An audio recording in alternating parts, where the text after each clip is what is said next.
Kubernetes handles massive container workloads with ease, but the underlying platform infrastructure running those containers is often notoriously fragile. Traditional operating system updates rely on manual patching and post-install scripts.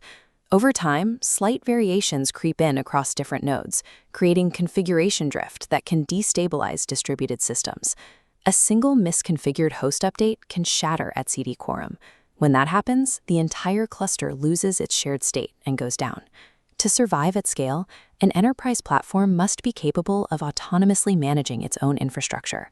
OpenShift achieves this by taking the declarative Kubernetes operator pattern and extending it through the entire stack, including the host operating system. We will look at how this works in practice by examining the immutable OS foundation, automated lifecycle updates, and the evolution to decoupled hyperscale control planes. Mastering this operator-driven architecture provides the structural framework necessary to automate the complex lifecycle of Day 2 operations. Day 1 cluster deployment presents an immediate challenge, preventing configuration drift before the cluster is even fully provisioned. The solution begins with Red Hat Enterprise Linux Core OS, or RHCOS. This is the mandatory container-optimized host operating system for the control plane. Traditional provisioning relies on installing a generic OS and then running scripts to configure it. RHCOS is uniquely configured on first boot. This chart illustrates how that happens. The install config file feeds directly into a first boot utility called Ignition, pulling configuration data before the OS is active. Ignition executes foundational disk tasks, partitioning, formatting, and writing files, ensuring the node boots into the exact state requested. This diagram maps the initial setup. At the top is a temporary bootstrap node, which uses its Ignition config to spin up a single node etcd cluster and a temporary Kubernetes API. It then injects core OpenShift components into the permanent control plane nodes. Once they achieve quorum, the bootstrap machine self-terminates. The production control plane then assumes command, provisioning the remaining compute nodes. The ignition-driven bootstrap sequence replaces manual provisioning with a verifiable process, ensuring the foundation matches the initial configuration. Moving into Day 2 operations, the primary challenge becomes keeping that freshly built cluster strictly aligned with its declared state over time. This map shows OpenShift extending the operator's role beyond user workloads, making them the central mechanism for platform management. Inside the control plane node, standard Kubernetes services are separated from OpenShift-specific services. Below sits the cluster version operator, continuously checking for valid platform update paths. To manage the hardware, the cluster groups nodes by their specific roles, such as master or worker, into machine config pools. The machine config operator, or MCO, acts as the engine that applies configurations to these specific node pools.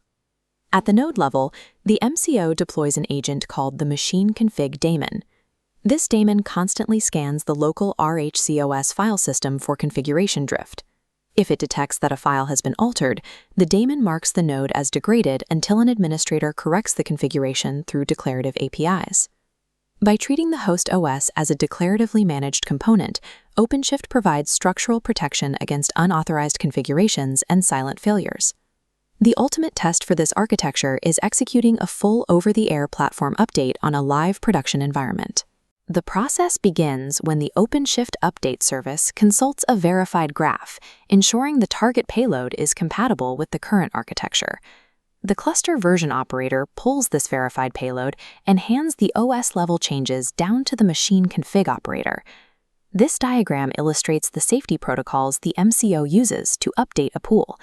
The process is governed by a strict constraint: max unavailable equals 1. This ensures only one control plane node is taken offline at a time. The remaining nodes maintain etcd quorum to keep the cluster alive. The node receives the new OS payload via OS tree, updating the entire file system in place as an atomic operation. Once the file system is updated, the node reboots, comes back online, and successfully rejoins the etcd quorum. The machine config operator strictly blocks the next node in the sequence from updating until the previous node reports total health. This serialized atomic operation allows deep architectural upgrades to occur while the cluster remains active, minimizing the need for service-interrupting maintenance. The traditional architecture we just mapped out has one core limitation: Requiring 3 dedicated physical or virtual machines purely for control plane quorum consumes significant resources. For multi-cluster, hyperscale environments, the solution is hosted control planes. This schematic compares the two models. On the left is the baseline standalone model, with the control plane and data plane tightly coupled on dedicated nodes. On the right, the hosted control plane architecture fully decouples the tenant data plane into a centralized cluster. This abstraction reduces infrastructure costs and allows cluster provisioning times to drop to mere minutes. It also provides a physical network segmentation between platform management APIs and the tenant workloads, strengthening the security boundary.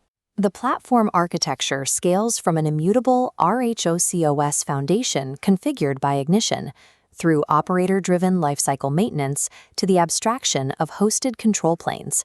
By integrating these 3 architectural pillars, OpenShift 4.16 functions as a self-driving fleet architecture, managing the complexity of the modern hybrid cloud.